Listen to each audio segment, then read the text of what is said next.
أكبر الله أكبر الله أكبر. Assalamualaikum warahmatullahi wabarakatuh dan salam sejahtera. Alhamdulillah, syukur kehadrat Allah SWT kerana dengan limpah kurnianya kita sekali lagi diberi kesempatan menyambut satu Syawal yang mulia.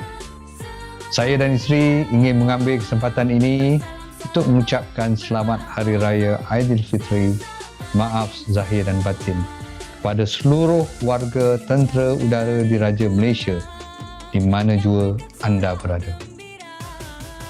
Kepada yang pulang ke kampung halaman, pandulah dengan berhati-hati, rancang perjalanan sebaiknya dan pastikan kenderaan serta kediaman anda berada dalam keadaan selamat.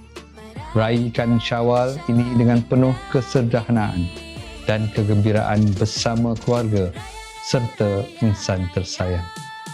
Pada anggota yang bertugas, saya merakamkan setinggi-tinggi penghargaan dan terima kasih saya atas komitmen serta pengorbanan anda.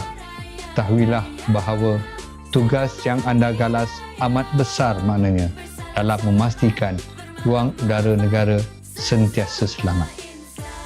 Allahu Akbar, Allahu Akbar, Allahu Akbar, walillahil hamd. Selamat Hari Raya Aidilfitri, maaf zahir dan batin. Kuasa udara, perisai kedaulatan negara dan sentiasa di angkasa raya. Terima kasih. Double dollar the money.